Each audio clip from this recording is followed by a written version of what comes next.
Avez-vous parfois peur de décevoir? Est-ce que cette idée-là vous met de la pression? Je rencontre souvent ce genre de situation et j'aimerais aller un peu plus loin avec vous sur ce thème parce que je pense qu'il va parler à nombre d'entre vous.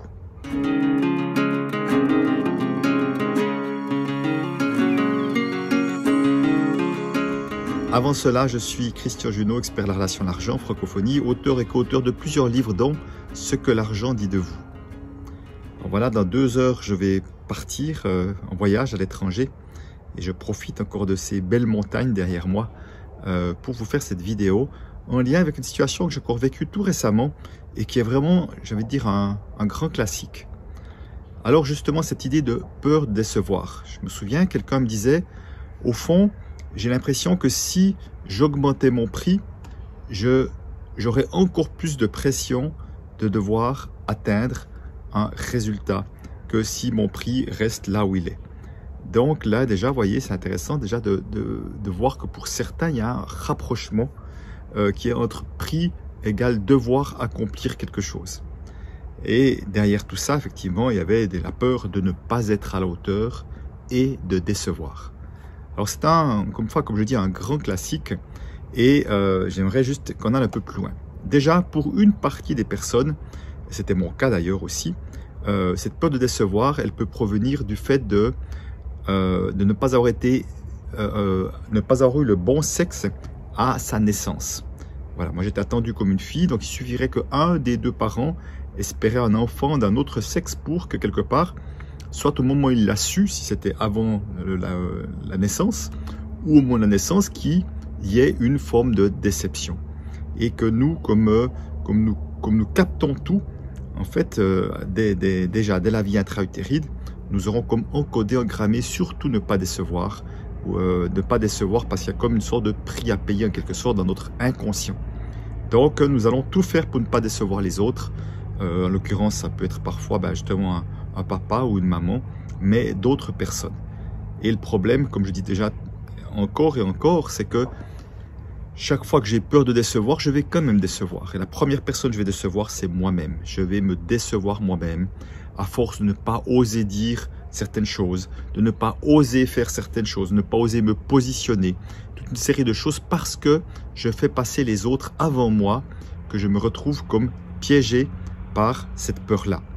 Comme je dis souvent, au fond, c'est comme si il y avait la télécommande de sa vie et qu'on la donnait aux autres à l'extérieur en disant, voilà, alors inconsciemment, c'est bien sûr parce qu'on dit consciemment, mais quelque part, dis-moi comment je dois me comporter et je me comporterai de cette manière-là. On est comme une chaîne TV, vous voyez, où on doit correspondre à quelque chose.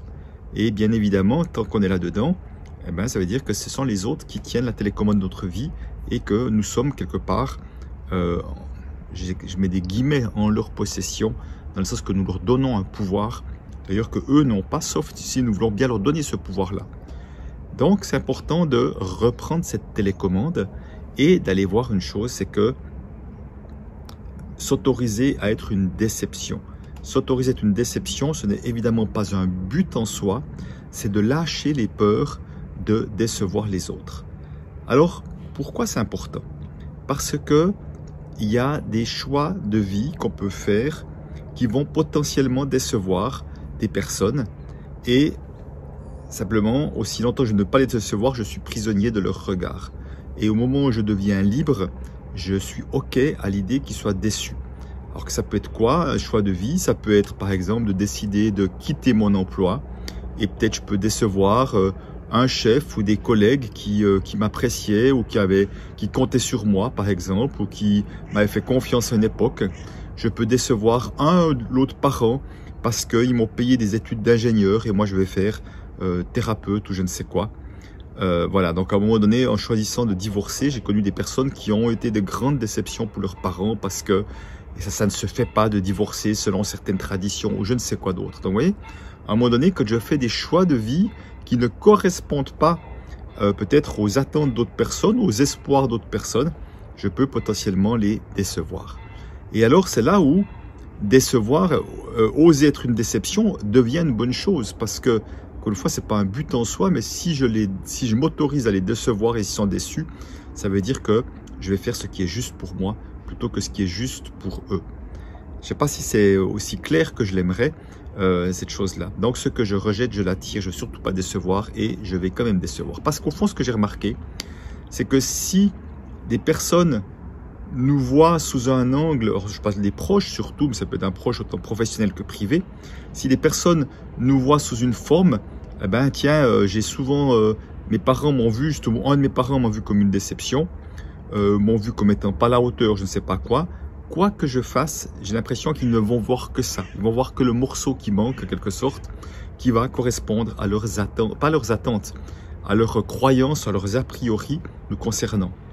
Je me souviens d'une personne, pour vraiment comprendre ça, d'une personne qui j'avais vue en atelier sur la relation à l'argent et qui a fait de brillantes études, qui a fait un paquet d'études, des licences universitaires plus qu'une, et vraiment brillante. Et sur ces dizaines d'examens qu'elle avait fait, elle avait loupé un seul examen.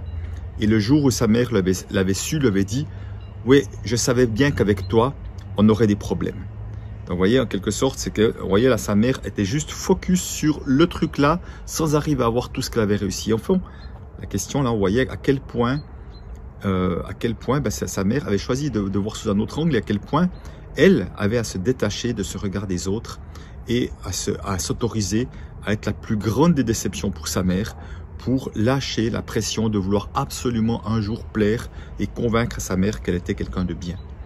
Donc, il n'y a à convaincre personne, et comme je dis souvent, il y a des personnes où quoi qu'on fasse, ils mettent la barre tellement haut qu'on peut que les décevoir. Alors tant pis pour eux, s'ils veulent être déçus, c'est leur histoire à eux, mais je n'ai pas à porter cela. Donc, le meilleur moyen d'accueillir, de cesser d'avoir peur de décevoir les autres, c'est d'accueillir cette déception, et vous pouvez vraiment le faire de manière très pratique. Vous mettez les pieds au sol, les mains en position d'ouverture, vous dites « Je suis une déception et c'est OK. Je suis une déception et c'est OK. » Vous allez juste garder les résonances corporelles et émotionnelles. On ne s'occupe pas de ce que pense la tête, uniquement les résonances corporelles et émotionnelles. Faites l'exercice, regardez ce qui se passe. On peut pousser un peu le trait. Je suis une super méga déception et c'est OK. Ou je suis la plus grande des déceptions et c'est OK. Ah, un petit avion qui a la mauvaise idée de passer là maintenant, mais je pense que le son sera quand même là. Donc prenez un instant pour voir ce qui se passe à l'intérieur. Et puis, après, vous allez travailler la polarité, parce que les phrases vont par deux, comme un côté pile, un côté face. Quel est le contraire d'être une déception? Ça pourrait être une réussite, d'être une source de joie. Regardez le mot qui vous parle le plus. Et puis, regardez quel est votre indicateur, autrement dit, qu'est-ce que vous devez faire, ou c'est quand il se passe quoi que vous voyez comme une source de joie. Ou ça serait l'autre mot que j'avais dit, je ne sais plus ce que c'était d'ailleurs, mais ça pourrait être d'être à la hauteur par exemple, et c'est quand vous faites quoi que vous voyez à la hauteur. Alors, si par exemple, si je prends l'exemple du professionnel, reprenons l'exemple que j'avais tout à l'heure au début en disant « j'ai mis un prix plus élevé donc je dois arriver à des résultats », donc si par exemple je suis à la hauteur s'il y a des résultats, je pourrais dire la phrase « je suis à la hauteur avec et sans résultats », on met l'accent sur le « sans ». Je suis une source de joie avec et sans convenir à mes parents, avec et sans convenir aux autres. Voilà, donc vous pouvez vraiment mettre l'accent sur le sans, de là où effectivement jusqu'à présent vous croyez que vous étiez à la hauteur seulement s'il y avait des résultats. Vous étiez une source de joie seulement si vous conveniez aux autres. Vous voyez, il y avait ce seulement-ci qui était une conditionnalité entre la qualité et la condition. Et on est prisonnier de cette conditionnalité.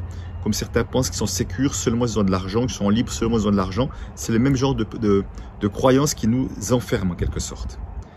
Donc en mettant l'accent là-dessus, on est en train de séparer la qualité, d'être à la hauteur, d'être une source de joie, de toute condition extérieure. Que je convienne aux autres ou pas, je suis une source de joie. Que j'ai des résultats ou pas, je suis à la hauteur.